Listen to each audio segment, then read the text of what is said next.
And we're live. Welcome to Earful of Dirt. I'm your host, Aaron Castro. You can find me at the Strobro on Twitter. I am joined by on-the-ground extraordinaire photographer Josh Fredland, who I guess will now have to forward deploy for MLR games this next season because the Raptors no longer exist. And then also our New York-based correspondent and finance extraordinaire, Craig Gradelli. You can find him at American RFC on Twitter, and he will be bringing back his I guess, critically acclaimed, I'm going to call it that, column that he was writing for the Runner Sports Monday Morning Fly Half. I think he said he's going to grace the Earful of Dirt pages in the off season every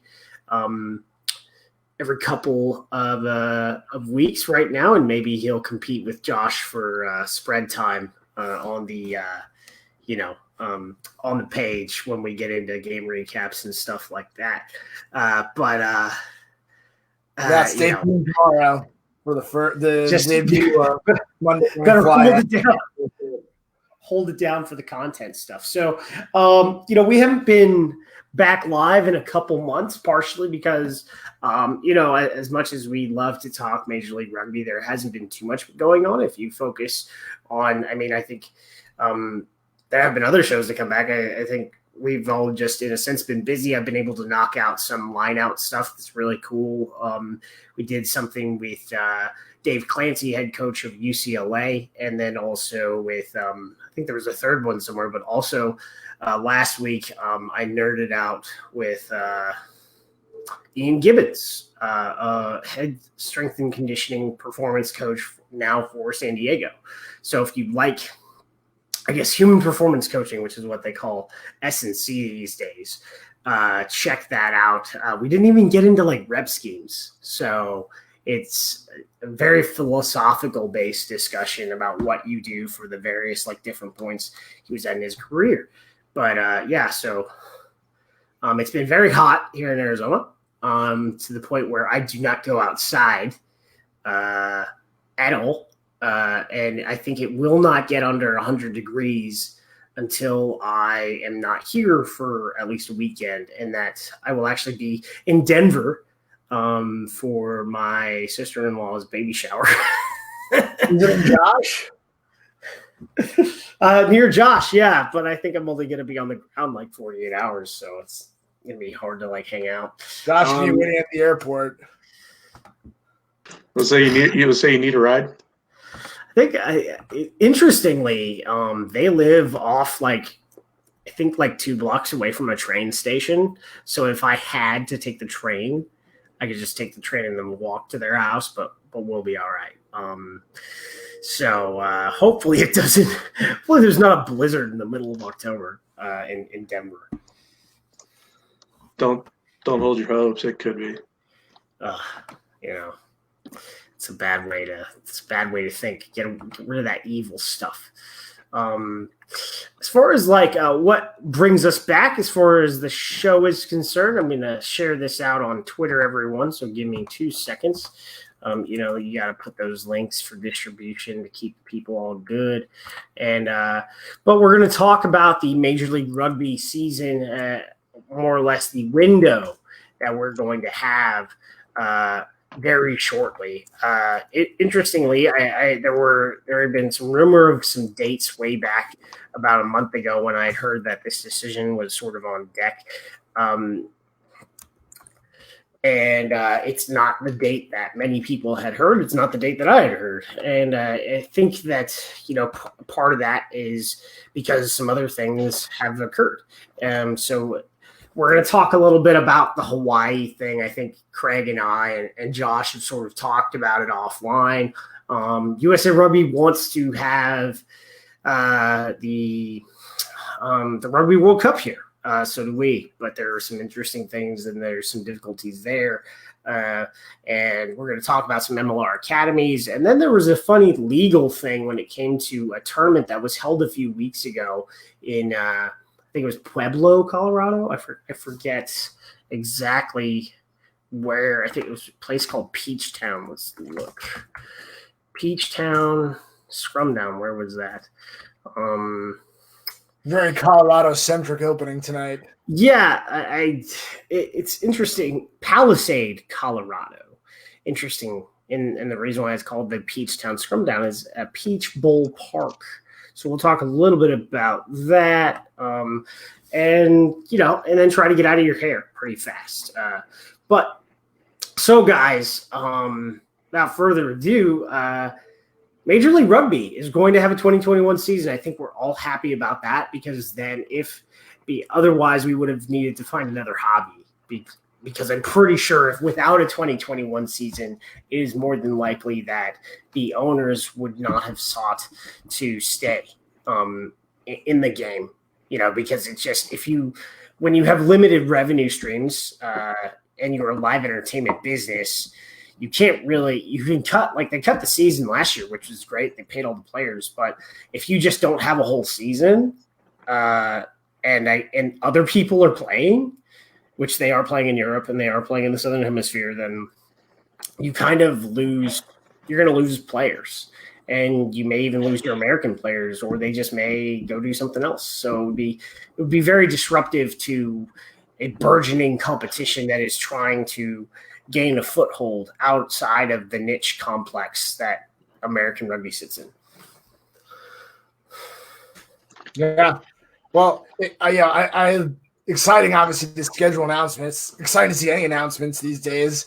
At least I wasn't that worried. I mean, I think at least I always expected there to be a 2021 season, but I didn't necessarily expect the time frame that they settled on, which is March to August, essentially, which I think is an interesting time for it. It solves one major problem, but it also creates – I wouldn't call it a major problem, but it definitely creates a issue to watch. The problem being solved, of course, is the weather situation in the Northeast. These last couple of years, Toronto, New York, Boston, the Northeast teams have been plagued with February matches in potentially very bad weather conditions, which when you guys played in Vegas, you could have played in New York in better weather. Let's just Yeah, that was a lucky weekend, but the year before it was freezing. New York's first year, I was freezing for most of the season in New York. Two seasons ago. So this is starting later alleviates some of that concern, both for the players playing and also just for fans. In the expectation that fans would come to the game live when you're a young league trying to bring in fans and fill seats. You don't want to be competing with really bad weather. But then the downside is the reason they moved the schedule so early in the first place was so that the season would be done by the summer international window. Because it's common in European rugby, but it's not usual for American sports that the star players of the team leave for a portion in the middle of the season to go play with the international team. I think they were trying to avoid that, but now with the later season, that again is on the table. When I first saw that schedule, that was my first thought too, Craig. I think somebody brought it up and might go soccer, just not play for like 2 or 3 weeks and then come back and finish the season. Yeah, I think that's a good solution. It's like an all-star break or a holiday for the window. But I guess the question is, what for these teams that don't own their own field? What field arrangements do they have? How long of a season can they have? I mean, if you figure 3 weekends of international play at least, plus a week of training before that, I mean, you're talking a whole month off, really, if you were to do that. So could the season go an extra month on the back end before it runs into minor league baseball or whatever else these teams are sharing fields with? I looked at it and I think I understand the concern, but based on the fact that USA Rugby in Canada hadn't published any scheduled matches, my guess is without those being set in stone, without knowing anything's going on for there, then it's really hard to make decisions when you're trying to run a competition. And I know there's been some like back and forth offline, about as far as consultation is concerned. But the reality is that without MLR, neither Rugby Canada or USA Rugby would have professional players. So it's kind of like, just thank MLR thank MLR for employing players, but also at the same time, the league, if you look at the way the schedule ends, it is very cognizant of, what happens in August, and that's the ARC, without knowing any matches having been scheduled. Officially, there aren't any for next July. And I understand it's a very long time away right now, but when you run a competition, you have to, when you're a private competition, because it is a private competition, your left and right limits, and you make a decision. And it seems that, instead of taking a pause for July and sort of finishing in August, you would also run into the ARC and the ARC assembly in general. And I think, I had this discussion with Brian Ray a little bit ago, and I think, it was interesting. We had this discussion. I was like, in a sense, I'm assuming that, we just aren't going to have July internationals because of just the way things are. We don't know what borders are going to be like next spring and next summer. That I think they're going to be pretty open, but as far as like where people travel and for what, it's going to be very interesting. It's 11 months away. We have no idea in a sense, but at the same time, if USA Rugby and Rugby Canada don't have published match schedules a decent amount of time out, then the league is, in a sense, has to make decisions based on, what it has. And there's 13 teams and 13 ownership groups that want to have a season in a specific time frame. And it is going to, the only reason it's moved, I guess, completely to, the right, and they're just having it, period. They're going to have all 16 games. They're going to have the playoff is abbreviated, though. If you guys noticed, it's one less game, and which I found interesting. The different weighted conferences is going to be an interesting thing to deal with. But I mean, baseball did that for years, especially with the AL West. So figuring that out, it's going to be okay in a sense. But, I was, in a sense, surprised it was as late as it was. But I think it was I remember speaking to Jessamine McIntyre last week, and I think she talked about it on the MLR Kickoff podcast that, pushing it so far to the right gives the league a very high chance of, executing their entire season, because you get to learn every single thing that the NFL, the MLB, and the NHL and the NBA did, because although the Stanley Cup is going on right now and the NBA finals are going on right now, interestingly, in about 4 weeks, training camp for the NHL and the NBA starts. So, and as of right now, there is no plan for a bubble for the NHL or the NBA for the 2020-2021 seasons. There is, in fact, zero bubbles for any major professional sports league in America. And for the 2020-2021 season, because we've seen how bubbles work, and we've sort of seen that bubbles aren't necessary either. You just have to have a lot of protocols in place at your facilities, and your players have to be professional. And there's just no way those guys would agree to that. All the complaints that have come out, coaches complaining they can't see their families, and players I think it was Paul George came out and said it was affecting his mental health. There's no way that was going to happen. You didn't hint at something interesting, Aaron, or at least I think it's interesting, is the uneven conferences. So there's 13 teams, a 7-team Western Conference and a 6-team Eastern Conference. Baseball did have uneven conferences, but it's never had an uneven number of teams. So I mean that means that baseball has had an uneven number of teams. It was 4 teams in the AL Central and 6 in the NL centric. No, I mean, in general, baseball has had an uneven number of teams in the entire league. Not in recent history. I mean, maybe like 40 years ago or something, but not since the 90s at least. Well, hey, here's a recent example. Hockey. They have 31 teams at the moment. Yeah, but with rugby, when there's like week-based play and an uneven number of teams, that means every week, including week one, whatever, at least one team has a bye. Like every team can't play in any given week. So that's going to be an interesting scheduling. I mean, in modern expansion, MLB isn't looking to add only one team at a time, but it has in the past, and it's not been 40 years, Craig. It was, if you go back, you can look at the 90s when the Marlins got awarded their franchise, and then the Diamondbacks were awarded their franchise. There were uneven numbers of teams in the league, and then you also had more teams in the National League before they reset the National League and put the Astros into the AL West. So, but at the same time, baseball had a 162 game season for like 50 years. So it was just figure out how to play 162 games. But I think what you basically see is a home and away in conference for both conferences, and where the scheduling gets kind of weird is playing an extra in conference game for the East.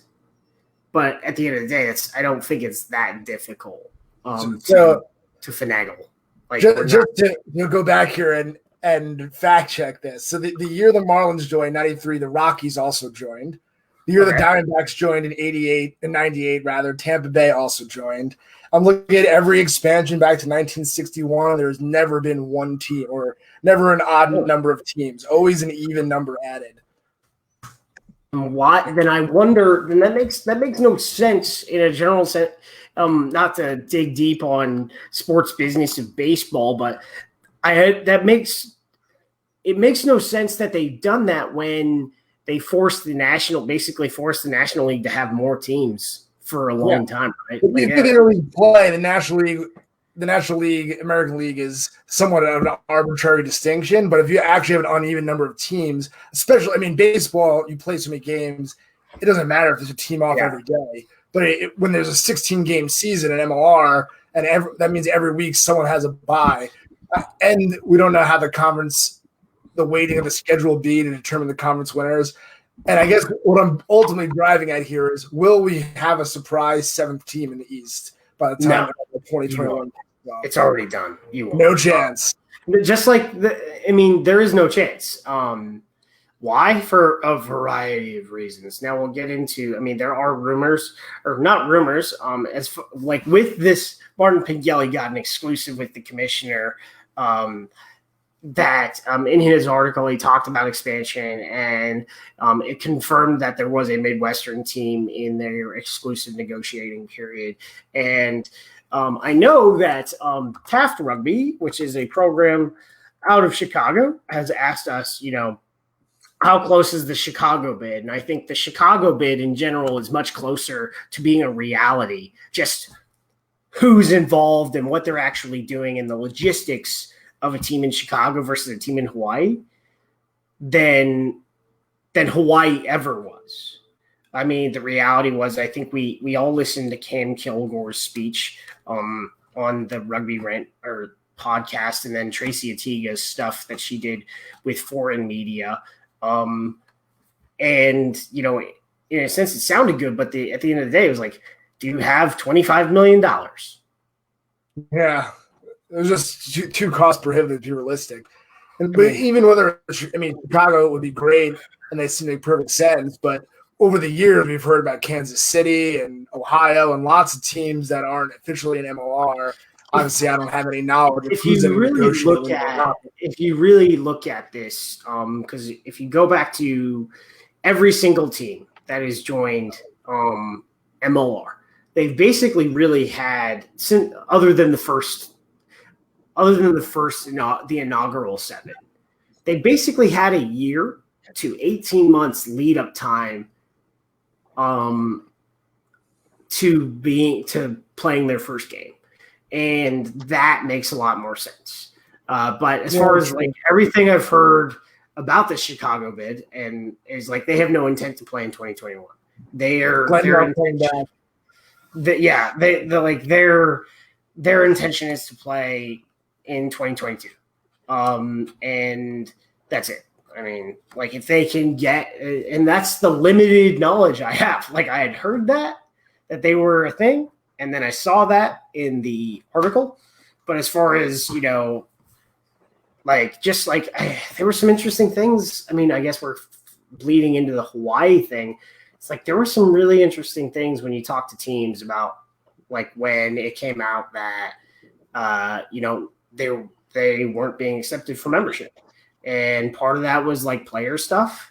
And it was, in a sense, not good. Like the reality is I remember talking to somebody who's like, if you are in exclusive you're in your negotiation period with the league, you're only supposed to be negotiating with the league for membership. That's it. You are not supposed to be signing players. And that's what I was hearing. Is that they attempted to sign players that actual teams were in negotiations with, which then created like some bidding wars, which they weren't allowed to do. So that created some problems, right? And then at the end of the day, they didn't have their money in their account. They didn't have their deliverables turned in to be evaluated. And therefore, there wasn't even a vote. As far as I won't say that there wasn't even a vote. I don't know if there was a vote. I just know that they didn't turn in their stuff. So there may have been a unanimous vote once they didn't turn in their stuff that says we're not accepting them. That's what I mean. I was to say the vote is not accept or give them an extension. Yeah, I think that's sort of what happened. And you saw like the commissioner. I mean, he had like his short statement was very open-ended. He said, like the league said, hey, continue to develop your business plan and come back. It wasn't a never, but where it got crazy was their statement, right? Like they issued a crazy statement, which was part of a bigger email that they had sent to the board. And from what I was told, it's like that email was only part of what they had sent. Like that's it's like it was a very much you can't fire me, I quit type email. Yeah. But as far as like Chicago's concerned, I think it's much closer to being a reality. It hits a needed market inside the Midwest. But there have been other teams that have been quiet. If we look at Atlanta, they were pretty quiet about when their accession to the league. New England was pretty quiet about their accession to the league. There was like rumors of both, but until they got accepted, they didn't make a lot of noise. Yeah, LA was in and out. I feel like Dallas was pretty quiet. I mean, a lot of them have been pretty quiet. Dallas was a member from season one. They just, didn't play for 3 years. They had to get a lot of ducks in a row, which now a lot of jackals in a row.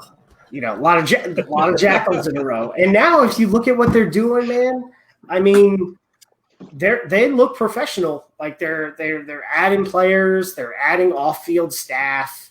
I mean, it looks. They're doing marketing stuff. They're doing social media engagement. They're doing really well for an expansion team. I think for an expansion team, they are like. They have observed all the marketing stuff, and they are running away with it. Whereas LA has been very, very silent. But, I mean, people are like, what about LA? I can tell you that LA is signing players. Like they have embarrassed to release their name in a press release. But yeah, I like how the Jackals decided to be the only Texan team to go with a actual concrete reality as their mascot, a jackal, whereas you have a made-up drink in a brony and then a made-up animal and a saber cat or an extinct animal anyway. Yeah. Well, I think a big part of that marketing stuff wasn't Donnie Nelson like the VP of marketing for? No, he's the president of basketball operations for the Dallas Mavericks, and then he owns like a bunch of other minor league teams and how you succeed in like independent baseball. And I think JT Onyet, who has done, who's been on the MLR Kickoff podcast twice last year, and then in August, really tells you a lot about like what they have to do in both minor league baseball and indie baseball to develop a brand and engage fans. And I think the Nextel Sports Group is the ownership group of the Jackals, which Donnie Nelson is a principal in. They've got a lot of institutional knowledge about the Dallas area and about, in a sense, niche sports, because they don't just own baseball teams. They own, some other sports teams. And in fact, they also own the G League team. It's no longer the NBA D League, the G League, the NBA G League. They own the G League team. So, they really understand the marketing and trying to get fans engaged from niche sports. And at the end of the day, like, I think they've been very engaging. But I just think, like, at the end of the day, could you field the 14th team? And logistically, I think just putting a team together is probably the easiest thing right now. It is all of the other stuff that is very, very difficult when it comes to infrastructure, like systems, staff, sales. Whereas in a year or two, like having development seasons and exhibition seasons is just not going to work because the gap between club and sort of, I would say club sides you would play your development season against, just is so big. Speaking of infrastructure and the new season, not to cut you off, but I noticed, or at least I think I noticed in the press release when they touched on television, they mentioned CBS, they mentioned Fox Sports and local affiliates. I did not see ESPN Plus mentioned. ESPN Plus is on there. I think ESPN Plus will be used, though. How much of a share that they push towards linear is going to be interesting, because we saw a massive increase with linear when we got Fox Sports 1 and Fox Sports 2 as partners, right? So I don't know. I think ESPN Plus is interesting. Like it's a plug and play sort of thing. Like we have an ad share, like the league has an ad share with them, just like it has an ad share with Fox or CBS or local partners. But at this time, the league is still paying for production, right? So it's a platform that allows you to reach people that are paying subscribers to something. And there, obviously have been suggestions to the league to they're like, hey, if you're going to pay for the production, just put them on your own platform. Not necessarily subscription either, but like just put it on your YouTube channel. I don't know. So we're expecting then 2021 to be in line with the shortened 2020 season in terms of a mix: CBS, ESPN Plus, Fox Sports. That is the current glide path that I think the CBS deal. I always thought it was a 3-year deal, so I guess maybe there was an extension added as far as because it's a distribution deal, right? Not really dug into all of that because I'm just going based on public knowledge, right? In a general sense, but ESPN Plus is probably the easiest one to get into because you just give them a link that pulls in your feed from a satellite and it goes to the distribution platform, and where the difference is like your linear distribution with CBS Sports Network and Fox Sports 2 and stuff. So, but again, Fox Sports 2 and Fox Sports 1 were also new partners for last year. So maybe all of these deals have year-end options that are rolling. I don't know. Well, if I remember correctly, didn't the season 2 championship game draw what was it, 780? It was like, I think there was the final number was like 580, which was a really good number. It was the second highest ever U.S. Based U.S. like U.S. based rating. So the other big one was USA versus the All Blacks in 2014. So like that's how good that number was. Mm-hmm. So, and again, it'll be on the CBS mothership in 2021. So that's really good. And interestingly, August 1st is a really dead day. So they planned it perfectly. In a normal sports year, August 1st is a really dead day for content. So it's actually going to work out very well, I think. So we sort of talked about Hawaii. We talked about broadcast. We talked about MLR schedule release.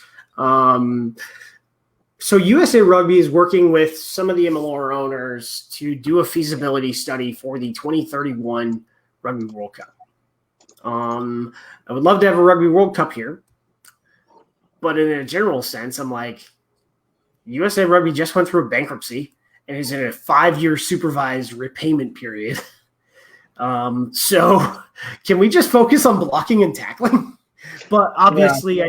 I think if the feasibility study comes through, you're going to have, obviously MLR teams are going to want to be invested in that to sort of like carry the standard for the country.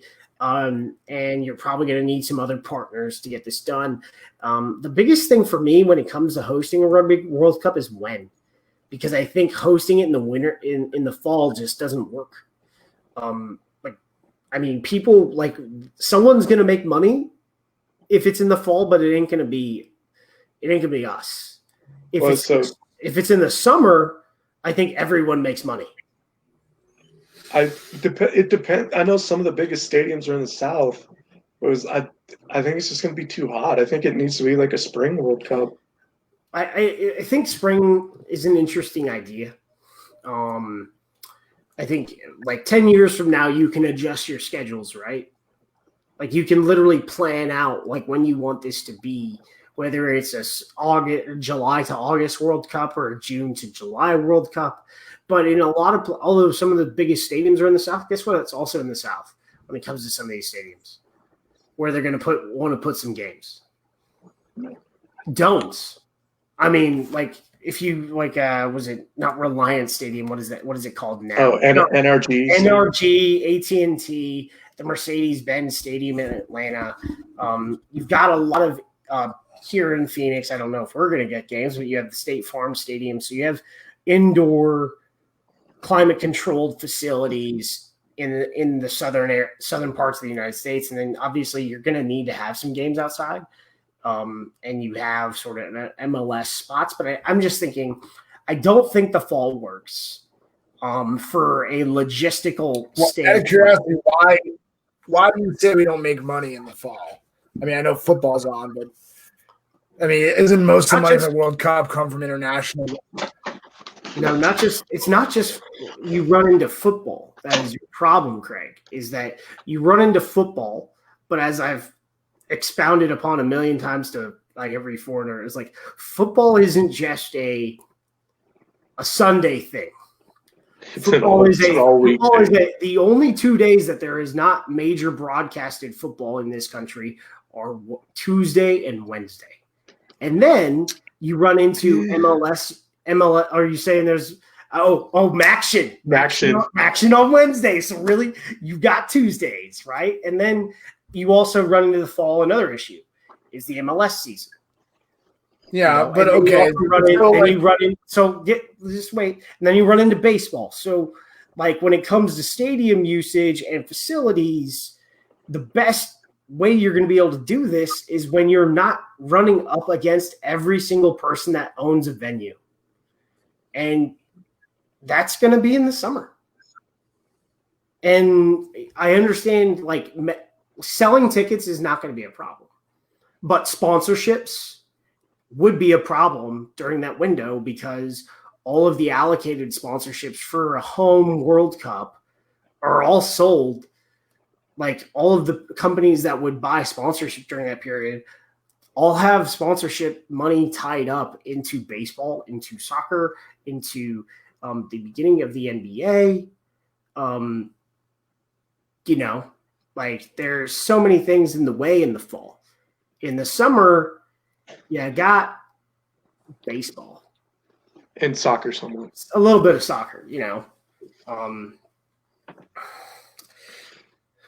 I mean, it definitely could work in the summer. You'd have to plan it out, especially in the hot states. I remember back in the pro days, it was at Denver was playing San Diego here. It was 106. Oh, I mean, yeah, it's like in Denver, like anything. I mean, but here's the thing: like even in like September, if it was a September-October World Cup, you're still running into heat like everywhere except New England and Seattle.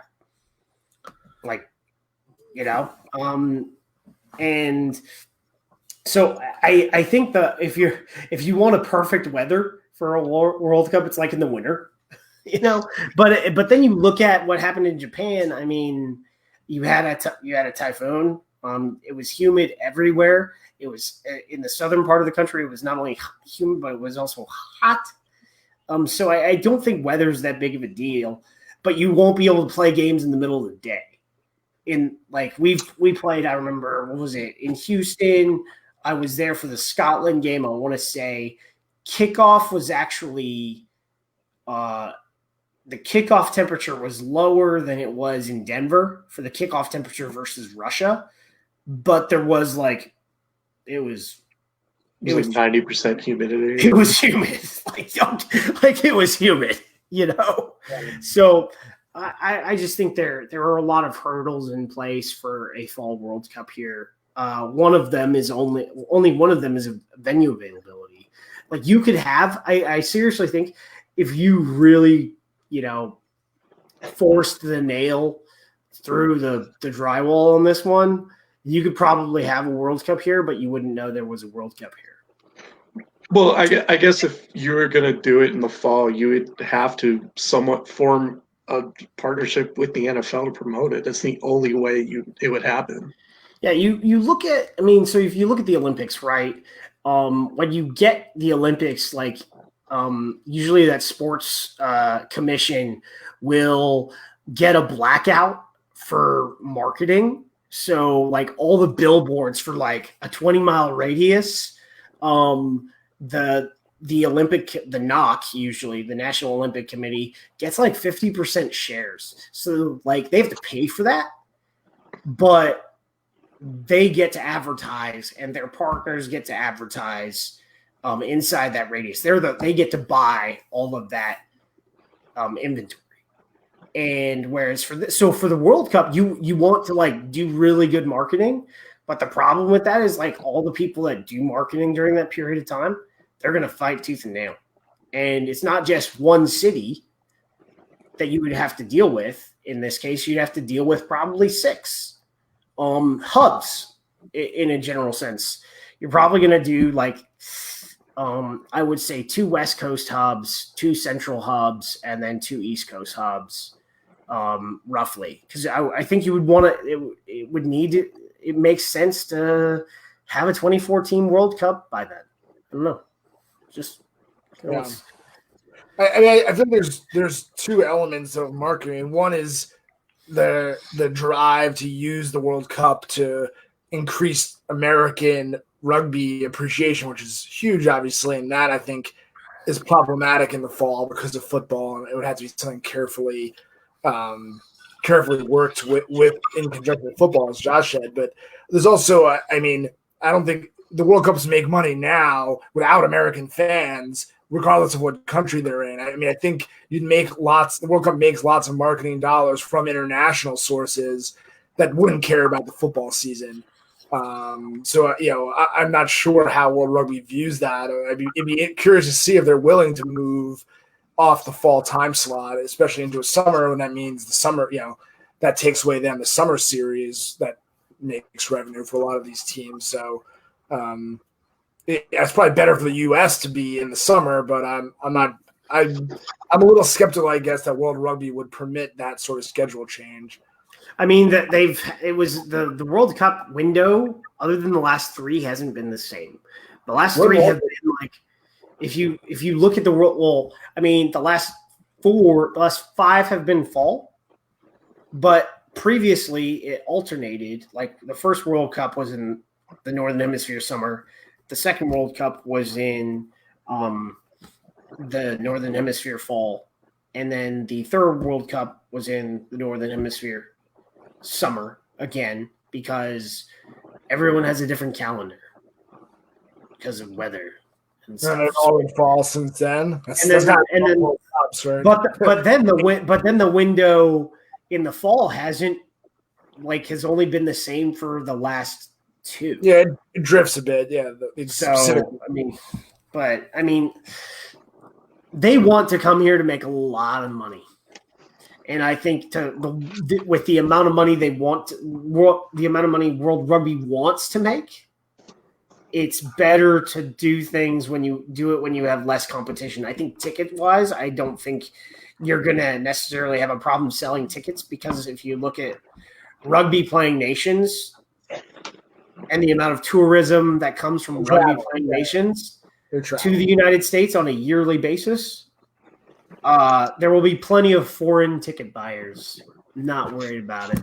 Not a single. Not worried about the ticket portion. Really, it's the broadcast portion and the sponsorship portion and the venue availability portion that I have questions about. But in addition to that, USA Rugby is like trying to get out of its bankruptcy. That's sort of my question. My concern. That's my concern too. I would love there to be a World Cup. I mean, my son Teddy will be 12 in 2031, and the idea of taking him to a World Cup in America is the most awesome thing I can think of. But I mean, that's the dreamer in me. But the realist says, let's just not take on a World Cup that we're not prepared to handle and have it just be another financial disaster. We have to be a little more responsible with our national. That's my biggest concern. Like, is USA Rugby equipped to actually do this? And right now, I would say most people would say no. And they got to negotiate terms with World Rugby for their hosting that are going to enable us to make money off the situation, not just World Rugby takes all the profits. Like Rugby World Cup Sevens. Right.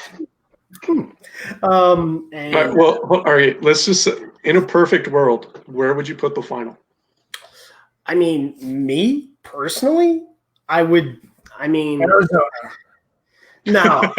I look at some of these things, like someone said, you want to have an Ireland game at South Bend, right? Like, so another person said you want to have a game at the Big House. I don't know if the Big House is wide enough, to be honest, that you'd have to run. But I think Jerry World would definitely be in the thing. SoFi, I think. I mean, the historical person, the nostalgia person that I am, says that you want to look at cultural homes of American sport, and I would love to. No, Canton, Ohio. Let's go, baby, Canton, Ohio. But I would love to see a World Cup final in the Rose Bowl, to be honest. I think you run into, I think Dan Brown, one of our friends, has said, I think maybe there's not enough suites, but if you look at the suites at the Rose Bowl, there's more suites at the Rose Bowl than have ever been sold for a Rugby World Cup final. So I don't think that's a problem. However, they're probably going to be frothing at the mouth at SoFi or whatever else is brand new, and whatever other NFL team builds in the next 10 years for their Gloria NFL stadium. But right now, I guess probably SoFi is the crown jewel of the league. So either if you're looking at stadiums that already exist, it's probably Jerry World or SoFi for a Rugby World Cup final. Dallas also a huge international airport, which I'm sure helps as the finals location. Yeah. So Chicago at least has to be on the list to host based on. I think. I mean, you look at Chicago, and they would be in the summer. Chicago, I think, would be a great choice. You start to go into like November, and Chicago becomes pretty nasty. Hey, dude, we were there in November, and it was delicious. It was nasty. Actually, it wasn't that bad that November, but I lived there for years, and it was bad often in November. I think if you look at it, Chicago is probably where you put whatever pool Ireland's in, because you have that huge Irish capacity in Chicago, and then you look at they have like a Gaelic center in Chicago, and you have currently you have the Toyota. Fido's, Craig and I spent a good amount of time at Fido's after that. The last rugby weekend. They should just do the World Cup in March, so that coincides with St. Patrick's Day, and all the with huge St. Patrick's Day parties like Chicago, Boston, New York, Savannah. What else has huge St. Patrick's Days? Those would be the hubs. Deadwood, South Dakota has a huge. It's called. I probably shouldn't say what it's called. But look it up. We should just build a pop-up stadium in front of Mount Rushmore. But yeah, it's. I mean, I don't know. Like, I want it to be at a time where where it gets imprinted in the American conscious. And I don't think you could imprint the sport on the American consciousness in the middle of football. And I don't just mean the NFL. I mean college football. I mean high school football. I just mean the cultural sort of grasp that football has on the United States. But the MLR, I heard that.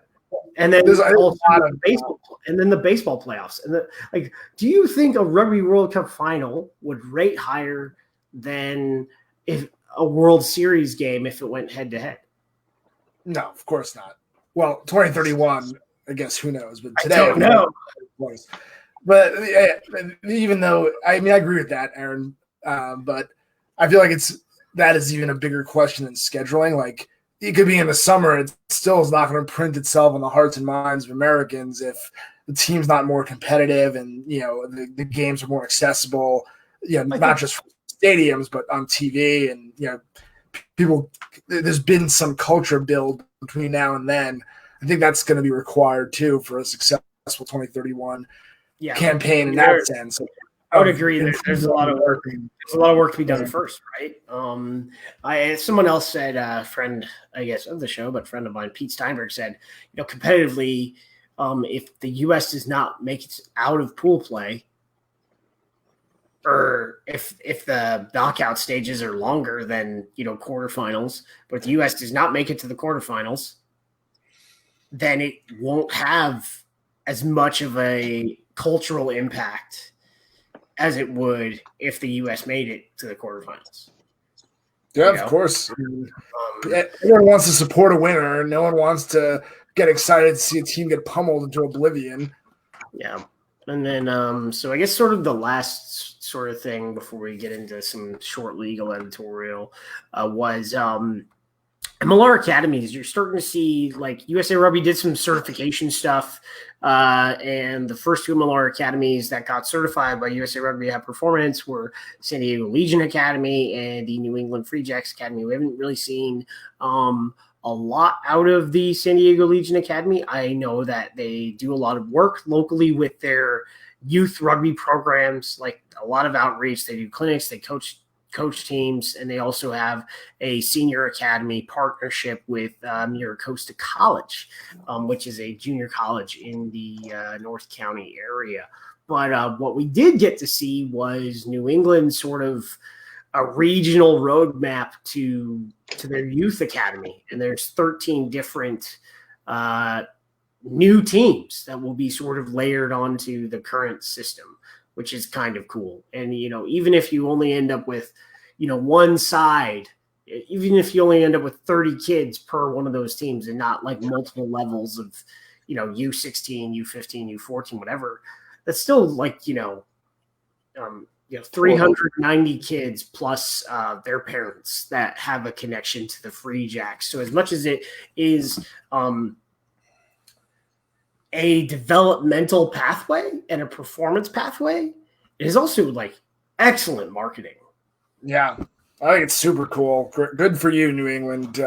Great announcement here with the academies, and hopefully it translates from announcement into reality in a way that's visible and successful, and other teams can imitate it. And I mean, this is really the way to get, I think, a large scale change in the American vibe. I mean, we could hope for a miracle win in a World Cup or some tremendous, instant moment where the American rugby spirit is fully awakened. But I think if I were betting, I'd rather bet on a grassroots uprising as these teams infiltrate the communities, build academies. Those kids grow up, they play rugby, their friends see them, they now have some exposure to rugby.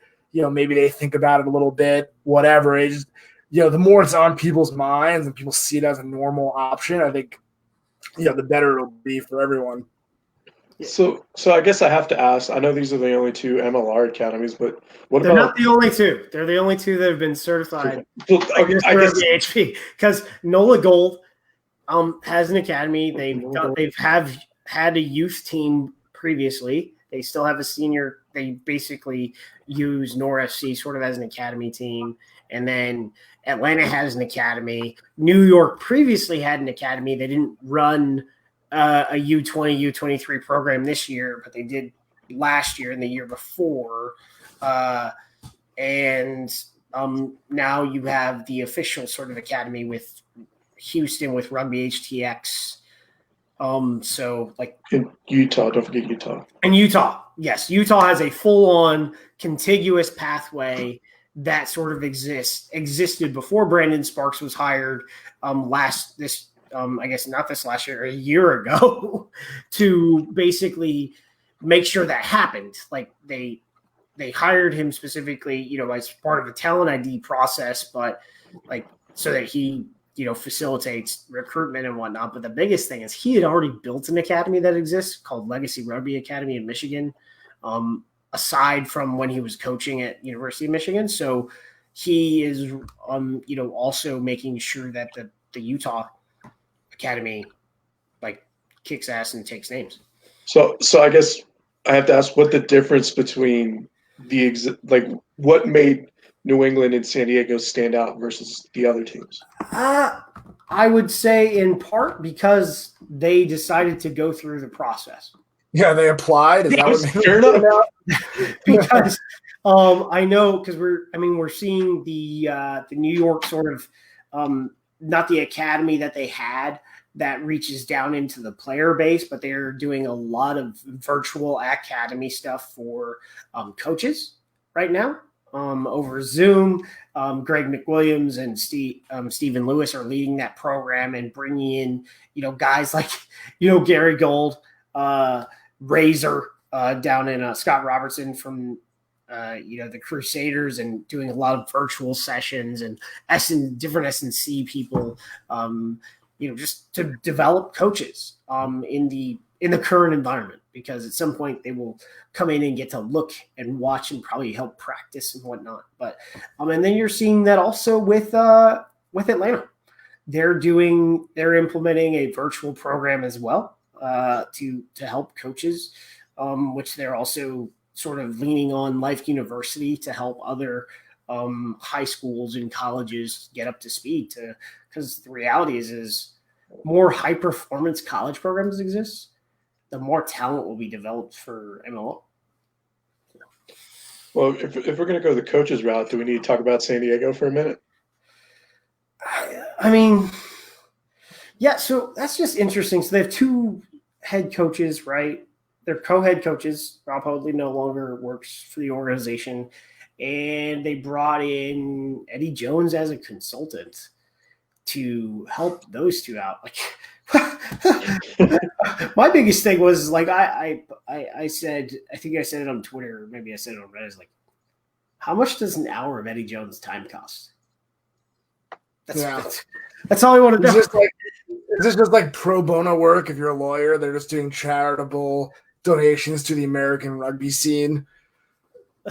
You know, Well, they did say he still helps out with his old Japanese side yeah. too. So he works for, I think it's Kobelco Steelers. I don't know, maybe I don't I don't know. remember. I don't recall. I wasn't necessarily prepared for that one, but he still works as a consultant in the sort of director of rugby, sphere, helping the Japanese top league he coached with recruitment, with coach development.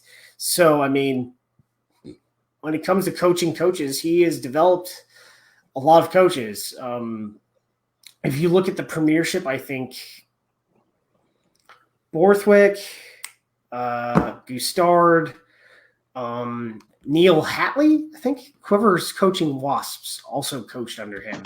So at least a quarter of the Premiership coaches right now previously coached for Eddie Jones.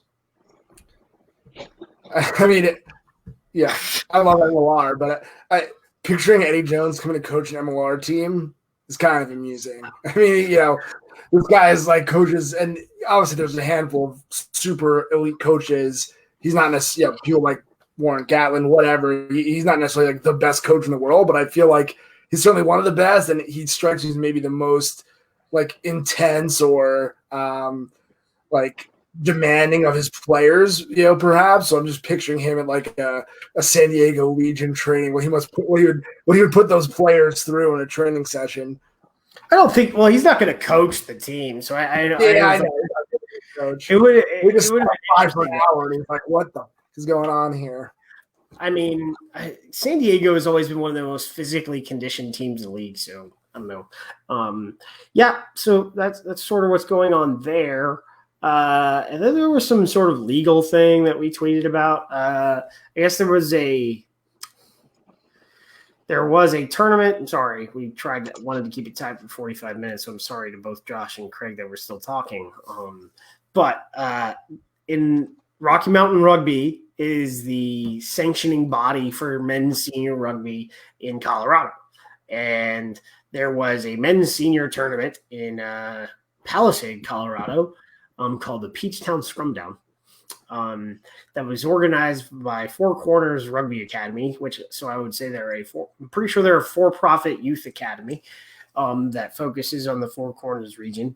And, Rocky Mountain Rugby had not authorized return to play, and they have suspended all players and clubs that decided to go down and participate in that thing. But by the way, I'm actually reading the thing right now. Even if you participated in it, it doesn't matter if you were a member of Rocky Mountain Rugby or not. You're still suspended. I know. Well, I mean, so here's the way, like we talked about sort of like sanctioning and governance, right? So, and like black market or underground rugby. So the official governing body for rugby union in Colorado is Rocky Mountain Rugby Union. So if you're talking about clubs that were members of Rocky Mountain Rugby Union that decided to play rugby, even though that the governing body did not say, hey, return to play is authorized, then, there's so much liability issues here. From a liability perspective, if you're not, I guess, SIPT, we still call it SIPT for whatever reason, but if you haven't paid your membership to USA Rugby, then you don't have liability and secondary health insurance, right? So then does the organizer have liability insurance? Don't know. But at the same time, the organizer didn't seek authorization from the governing body. So as far as like legally, is Rocky Mountain Rugby in a good stand to suspend players, coaches, officials, whatever? Yeah, they can do that because they did not authorize return to play. But at the same time, what I found out is that in the Denver area, you have youth soccer playing, you have youth football playing, You have adult rec leagues of other sports playing. So my challenge to, I guess, rugby in general is I understand there's trepidation about the current environment because of coronavirus. However, if all other sports are back to grassroots play, or at least practice, right? Why are they back practicing and why are we not? Now for Arizona, well, we don't usually play in the winter or in the fall. There's sort of a kickoff tournament in December, and the season is in the spring. So as far as like practice is concerned right now, not really necessary. But for teams that play most of their rugby in the fall, usually, like New York Rugby Club, for example, if other sports are playing right now, in theory, because actually in Western New York, there's a lot of youth sport going on right now. So that's a question, right? But if other sports are playing right now and we're not, then in a general sense, we're likely to lose membership. So my challenge is to people that are running organizations and clubs is like, find out what they're doing to get on the field. Because if the government says they can play, it's time for us to play. That's it. Agreed. Get out there and rug while you can. Eventually you get old like me and retire. Underground Rugby Club. Hey, Craig was a member of an underground rugby club. I mean, what are we referring to here? Booth. Oh yeah, wasn't very underground. We had a website and everything. Just we had a really weird conversation about that a long time ago, and it's kind of funny because about half of sort of your grad school league was sipped with USA Rugby and the other half isn't. And and I remember looking at the USA Rugby event schedule, even though like half the like programs that are domestically in the United States weren't members of USA Rugby, but on the calendar for USA Rugby's events was the Grad School World Cup, which was in Durham, North Carolina. Yeah. Great event. If you ever have a chance to go visit the NBA World Cup hosted by Duke, that they actually play in Danville, Virginia, but the parties are in North Carolina. Great time. But yes, I'm guessing, I don't know for a fact, I'm guessing SIP compliance is on the low side at the NBA World Cup relative to other rugby championships. Yeah, so my biggest thing is club folks, and I think Craig, obviously being a member of the board of Empire GU and a member of the New York Rugby Club board, that he is doing what he can to at least allow you to run with your mates at practice. And it's all locality dependent, right? If the state you're in says, or the county you're in, because it's even different from county to county, right? So if the county you're in says, hey, let's play some sports, then let's play some sports. If the county says you don't get to play sports, then I guess you don't get to play sports, so that's it. And you play Rugby 20 on PlayStation and hone your mental game. I guess so. So that's us. We'll be back in a couple of weeks when there are other big things, and I'll try to get you some content out on our Lineouts platform, and you can catch us on Twitter at Earful of Dirt, and Facebook and Instagram. So leave us a review when you can.